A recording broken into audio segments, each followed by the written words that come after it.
S family. আমি কবিতা আবার একটা নতুন ব্লগ নিয়ে তোমাদের সামনে চলে আসলাম। সকাল সকাল ঘুম থেকে উঠেই রান্নাবাড়ি শুরু করে দিয়েছি। চলো রান্নাঘরে যাই, কি কি রান্না করলাম একটু দেখাই, কি কি রান্না করব সেটাও দেখাবো। চলো আমার সঙ্গে থাকো। দেখো রান্নাবাড়ি কমপ্লিট হয়ে গেছে, একটু দেখিয়ে দিই এক ঝলক, দিয়ে স্নান করতে যাব। এই যে মাছের ঝোল, স্যার খেয়ে অফিসে চলে গেছে, আমাদের জন্য 2 পিস আছে, মা মেয়ে খাবে। আলু দিয়ে পেঁপে দিয়ে একটা তরকারি করেছি, পালং শাক, এই দেখো পালং শাক আছে, আর ভাত আছে। সুন্দর করে ঘরটার পরিষ্কার করে নিয়েছি, এক ঝলক দেখিয়ে দিলাম। স্নান করতে যাব, পুজো আছে সেই জন্য তাড়াতাড়ি করছি। স্নান করতে যাব বলে অনেক কিছু কাজ আছে এখন পরপর করতে হবে। বাড়িতে গণেশ পুজো আছে, তার জন্য প্রস্তুতি করতে হবে। স্যার অফিসে চলে গেল, এবার আস্তে আস্তে ধীরে ধীরে আমি সব করছি। চলো স্নান টান করে একেবারে সুন্দর করে সেজে গুজে চলে এসেছি ঠাকুর ঘরের এখন কাজ করব বলে। দেখো সুন্দর করে শাড়ি টাড়ি পরে নিয়েছি, আর বাড়ির পুজো হলেই মনে একটু শাড়ি টাড়ি পরি, কারণ শাড়িতে সবসময় মানে পরা হয় না। তাই ভাবলি যে ঘরের পুজো যখন হচ্ছে তাহলে একটু শাড়ি পরি, আর শাড়ি পরতে বেশ ভালোই লাগে। এখন তাড়াহুড়োর মধ্যে সব জায়গায় বেরিয়ে যাই তো, আর শাড়ি পরা সেরকমভাবে আর হয়ে ওঠে না। চলো অনেকটা বেলা হয়ে গেছে, এবার আস্তে আস্তে পুজোর কাজগুলো করতে থাকি।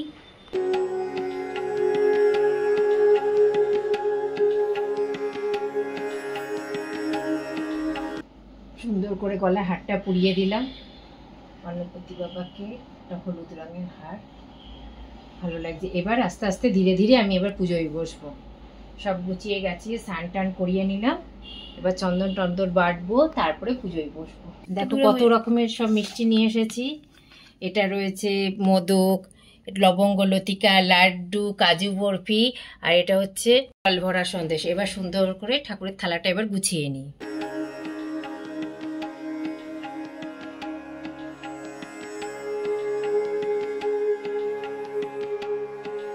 করে ঠাকুরের সবচেয়ে আমার গণেশ ঠাকুরের পছন্দের মিষ্টি নিয়ে এসেছি, সুন্দর করে সাজিয়ে এবার প্রসাদ নিবেদন করব।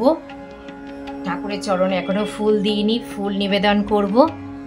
চলো এবার চন্দনটা বেটে নিই, তারপরে ফুল নিবেদন করব, আরতি করব। চলো আস্তে আস্তে করতে থাকি সব। আমি এবার সবকিছু রেডি করে নিয়েছি, ধূপকাঠিটা ধরাবো, আর চন্দন বাটাও হয়ে গেছে। এবার ঠাকুরকে ফুল নিবেদন করব।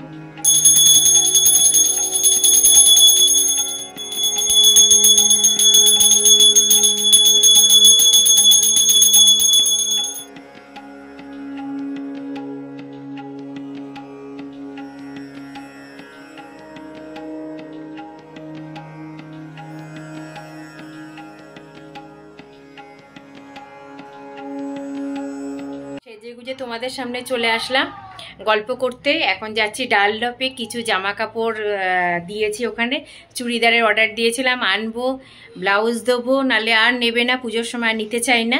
সেই জন্য ভাবলাম একটু সময় আছে, একটু রেস্টও নিয়ে নিলাম, কাজকর্ম সেরে পুজো টুজো সেরে একটু রেস্টও নিয়ে নিলাম। ভাবলাম যাই এখন ডালডপে এগুলো এই কাজগুলো সেরে আসি। চলো আমার সাথে থাকো, চলো চলো বেরিয়ে পড়ি, কারণ আবার দেরি হয়ে যাবে। স্যারও বোধহয় ওখান থেকে অফিস থেকে আসার কথা আছে, বলেছি আমি কাজগুলো করতে থাকি, স্যার চলে আসবে বললো অফিস থেকে। চলো যাই, বেরিয়ে পড়ি।